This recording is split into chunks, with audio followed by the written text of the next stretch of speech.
The room was meant to be a sanctuary of new life, a private maternity suite in one of Chicago's most prestigious hospitals. Soft, late afternoon light filtered through the large window, casting a gentle glow on a lavish bouquet of lilies that had just begun to wilt at the edges, their sweet fragrance mingling with the sterile scent of antiseptic. The only sounds were the rhythmic, soft beeps of a heart monitor and the almost imperceptible hum of the air system. But the silence wasn't peaceful. It was heavy, thick with a cold, unspoken tension that suffocated the air of celebration. Beside the state-of-the-art bed, a clear bassinet held two sleeping infants, their tiny chests rising and falling in perfect, innocent unison. They were the picture of tranquility, completely unaware of the sinister whispers that were beginning to poison the quiet space around them. Lauren lay motionless in the center of it all, a pale figure against the crisp white sheets. A tube secured to her mouth connected her to the ventilator that breathed for her, a lifeline that also symbolized her complete and utter helplessness. To any observer, she was a woman hovering between life and death, her mind lost to the depths of a coma. But inside that still, broken body, her consciousness had just reignited. It was a terrifying rebirth into a prison of flesh and bone. She was a silent witness, her mind screaming while her limbs remained unresponsive. She could feel the scratch of the hospital gown against her skin, hear the muffled footsteps in the hallway, and perceive the chilling shift in the room's atmosphere. She was trapped, a ghost in her own body, forced to listen. At first, the voices were just a murmur, a distant drone that her newly awakened mind struggled to decipher, but soon they sharpened, cutting through the fog with horrifying clarity. It was her husband, Mark, his tone not of a grieving spouse, but of a businessman discussing a problematic asset. He spoke in low, conspiratorial tones with his mother, Carol, about the paperwork for her life insurance policy, a sum of $2 million that was clearly at the forefront of their minds. They discussed the doctor's prognoses, the practicality of turning off her life support, and the logistics of the future. Every word was a calculated, cold-hearted betrayal, spoken just feet from where she lay, their casual cruelty a testament to how completely they had already erased her from their lives, viewing her only as a final, inconvenient loose end. Then, a third voice joined them, a woman Lauren didn't recognize, her tone laced with an unsettling mix of impatience and greed. The conversation shifted from her life to the lives she had just brought into the world. It was Carol who delivered the final, soul-shattering blow, her words spoken with a chilling practicality that would haunt Lauren forever. "One baby is enough of a handful," she said calmly. "We make the other one, Victoria, disappear, and no one's the wiser." The statement didn't just break Lauren's heart. It pulverized it, turning love into ash and trust into poison. A cold, primal fury ignited in the silent darkness of her mind. Her life no longer mattered, but theirs did. She would fight. It's hard to imagine that for some, hearing a story like this is the first step toward finding their own voice. And by subscribing, you help us ensure these vital stories continue to be told. Before the sterile white walls and the ventilator's rhythmic hiss, Lauren's life had been a symphony of color and creation. As an architect, she saw the world in lines and possibilities, in blueprints that promised a future built on solid foundations. She and Mark had designed their own home, a modern glass and wood structure nestled in a quiet Chicago suburb, a testament to what she believed was a shared dream. She remembered the scent of sawdust and fresh paint, the feel of his hand on her back, as they stood in the unfinished frame of the nursery, talking about the two lives they were about to welcome. He had seemed so perfect then, the supportive executive husband to her creative spirit, the steady hand that held hers. The cracks in that foundation had been there, she realized now, but she had been too busy painting the walls to see them. Her pregnancy had been a period of pure, unadulterated joy. She spent hours in the nursery, a room painted a soft, sunny yellow, assembling cribs and folding tiny clothes. She talked to her unborn daughters constantly, telling them about the world they were about to enter, about the grandmother who couldn't wait to spoil them and the father who would teach them to be strong. She had names picked out from the beginning, Clara for its brightness, and Victoria for the victory she felt in creating life. Each kick and flutter inside her was a secret conversation, a promise of the bond they would share. That vibrant, hopeful woman seemed like a ghost from another lifetime now, her dreams and plans reduced to the malevolent whispers that filled the silence of her sterile prison. Lauren's parents, David and Sarah, had felt the chill in the room from their very first visit. They arrived with balloons and oversized teddy bears, their faces beaming with the joy of becoming grandparents, only to be met with Mark's hollow, detached grief. He went through the motions, accepting their condolences for Lauren's condition, but his eyes were empty. They watched as he barely glanced at the bassinet holding his newborn daughters, his sorrow feeling rehearsed and impersonal. Sarah, a woman who trusted her intuition above all else, felt a knot of unease tighten in her stomach. This wasn't the behavior of a devastated new father. It was the cold composure of someone waiting for a business deal to close, and the silence from her daughter felt less like a tragedy and more like an opportunity for him. Inside her own mind, the initial shock and blinding rage began to cool, solidifying into something harder and more useful: purpose. Lauren was an architect, a builder. Her mind, now her only tool, began to work with a familiar, methodical precision. She started to construct a case against them, using their own words as bricks and mortar. She catalogued every whispered conversation, every sigh of impatience from the strange woman, every cold calculation from Carol. She noted the times, the phrases, the subtle shifts in their tone. Her paralysis was no longer a cage, but a vantage point, a place of perfect observation. From the silent, still center of their conspiracy, she became the architect of their downfall, meticulously designing the structure that would one day bring them to justice. The conspirators grew bolder with each passing day, their conversations becoming less guarded, confident in the belief that Lauren was a vacant shell. One afternoon, the unfamiliar woman, Jessica, complained openly about how long everything was taking, her voice sharp and entitled. "This was supposed to be simple, Mark," she'd whined, the sound grating on Lauren's every nerve.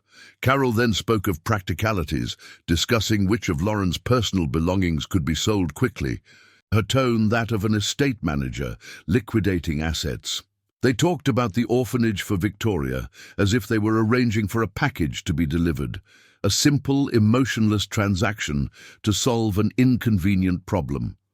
Their casual cruelty was the most profound evidence of their guilt, a chilling testament to their complete lack of humanity. Meanwhile, in the clear bassinet beside the bed, Clara and Victoria slept.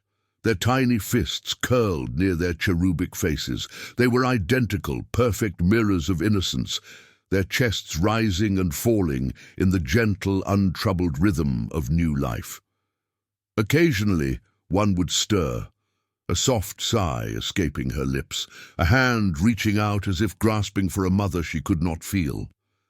They were the silent, unknowing heart of the story, the two pure souls for whom this battle was being waged.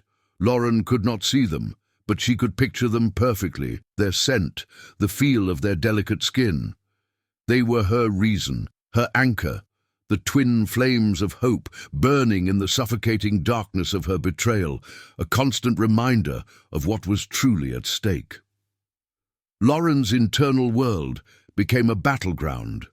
Waves of paralyzing despair crashed against the shores of her newfound resolve, threatening to pull her under.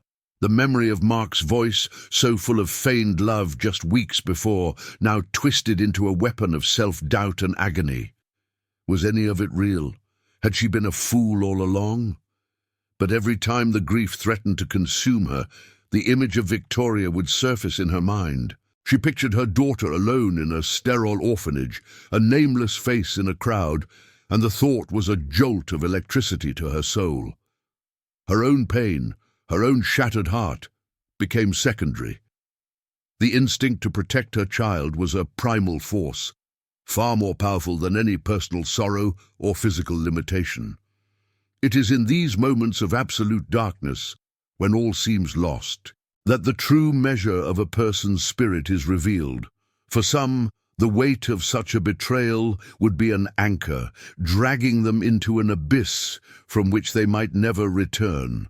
But for others, that same weight becomes a whetstone, sharpening their will to a razor's edge. Witnessing a story of such profound transformation can be a powerful reminder of our own capacity for resilience. Sharing these journeys of survival is vital, and by subscribing, you help us continue to bring these powerful testaments of strength to light, ensuring that no one has to face their darkest hour feeling entirely alone. The tension between Lauren's parents and her husband's family finally snapped.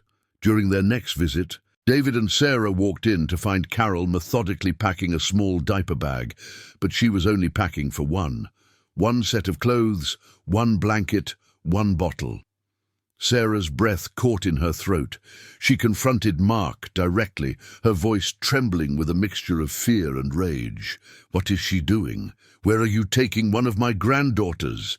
Mark's response was a masterpiece of condescension and gaslighting. He told them they were overwrought with grief, that their imaginations were running wild, and suggested they go home and rest. His calm, dismissive tone was more terrifying than any open admission of guilt could have been. Her parents refused to leave, while David engaged Mark in a low, tense argument near the door. Sarah walked back to her daughter's bedside. She ignored the hostile energy radiating from Carol, her focus entirely on the pale, still figure in the bed. She sat down, her movements deliberate and full of a mother's fierce love, and took Lauren's unresponsive hand in both of her own. The hand was cool to the touch, but Sarah held it firmly, trying to pour all of her own strength, her own life force, into her daughter through that simple point of contact. She leaned in close, her lips almost touching Lauren's ear, ready to deliver a message she prayed would breach the walls of the coma. "Lauren, my darling," she whispered, her voice a desperate, urgent plea that cut through the room's tense silence. "Can you hear me? You have to fight. You have to fight for your girls." She squeezed her daughter's hand, her own knuckles white with the effort. "We are here. We won't let them hurt you or your babies. Don't let them win. Fight for Clara and Victoria." She repeated their names like a mantra, a prayer, an incantation to awaken the warrior she knew was still inside her child. The names were a reminder of the life that was and the life that still could be, a direct challenge to the darkness that had fallen over their family. For a moment, there was nothing. Then, deep within the silent prison of Lauren's body, something flickered. Her mother's words, the sound of her daughter's names, acted as a key, turning a lock deep within her mind. A signal, weak at first, but then surging with undeniable power, traveled from her brain, down her spine, and into her arm. It was a journey across a broken landscape, but it reached its destination. To Sarah's astonishment, she felt a faint pressure against her fingers. She gasped, her eyes wide. Then it happened again, stronger this time. Lauren's hand, which had been limp and lifeless for days, squeezed back with a strength that was both shocking and miraculous. A single tear rolled down Sarah's cheek. The battle had just begun. The courtroom was cold, a sterile chamber of polished wood and hushed anticipation that felt unnervingly similar to the hospital room where her nightmare began. Mark, Carol, and Jessica sat at the defendant's table, their faces arranged in masks of concerned solemnity, a performance for the jury. They believed her mind was a fractured landscape, her testimony a desperate fabrication born from trauma. But when Lauren walked to the witness stand, her steps were not those of a victim. They were measured and deliberate, the gait of an architect surveying the foundations of a structure she was about to bring down. She moved with a quiet dignity that filled the space, her physical fragility only serving to amplify the immense strength radiating from within her. The room fell into a deep silence, every eye fixed on the woman who had returned from the edge of death to speak. The prosecutor's voice was gentle as he began, asking her to take the jury back to those days in the hospital. Lauren closed her eyes for a brief moment, not to summon a painful memory, but to access a perfectly preserved record. Her mind had been her only sanctuary, and it had forgotten nothing. She began to speak, her voice calm and clear, recounting the scent of the wilting lilies mixed with antiseptic, the rhythmic hiss and click of the ventilator that breathed for her. Then she started to quote them. She recreated Mark's low, conspiratorial tone as he discussed the $2 million life insurance policy, her words capturing his chilling impatience. She detailed his conversations with Jessica, the casual cruelty in their planning. It wasn't the testimony of a confused patient. It was the precise, damning report of a silent witness who had been present for every single betrayal. Her narrative continued, each word a carefully placed brick in the wall of their guilt. She spoke of Carol's meticulous plans for selling her personal belongings, the matter-of-fact way she discussed liquidating Lauren's life as if she were a foreclosed property. Then Lauren paused, turning her head slowly until her gaze rested directly on her mother-in-law. The air in the courtroom grew thick, heavy with unspoken dread. In a voice stripped of all emotion, perfectly mimicking the cold practicality she had overheard, Lauren delivered the final, soul-crushing blow. "One baby is enough of a handful," she recited, her delivery flat and chillingly accurate. "We make the other one, Victoria, disappear, and no one's the wiser." A collective gasp rippled through the gallery. Carol's facade shattered, her face collapsing into a mask of pure, unadulterated panic. The prosecutor let the weight of those words settle before asking his final question. He prompted her to describe the impact of this betrayal. For the first time, Lauren looked directly at Mark. There was no fire of hatred in her eyes, only a vast, clear-eyed pity for the hollow man he had become. Her voice, when she spoke again, was not for the jury or the judge, but for him alone, a final, definitive statement that severed the last thread of their shared past. "You didn't take my life," she said, each word resonating with the quiet power of absolute truth. "You gave me a reason to live 1,000 more." Mark physically recoiled, his gaze dropping to the table as if her words were a physical weight he could no longer bear.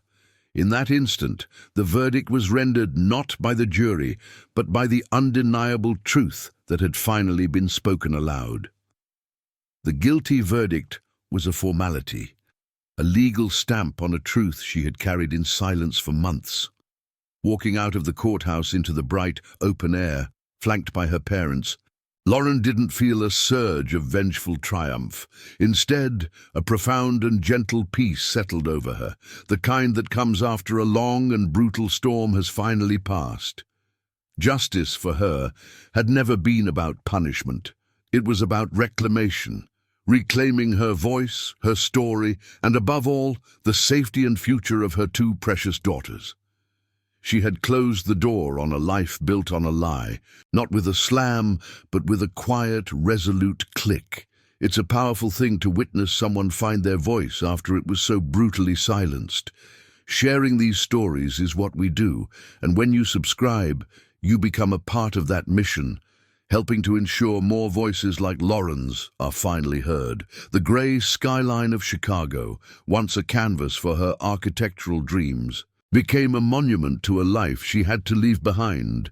With her two daughters nestled safely in the back seat, their soft breathing the only sound that mattered, Lauren drove west, chasing the setting sun. They found their new beginning in Boulder, Colorado, a town cradled by mountains that seemed to stand as silent, steadfast guardians.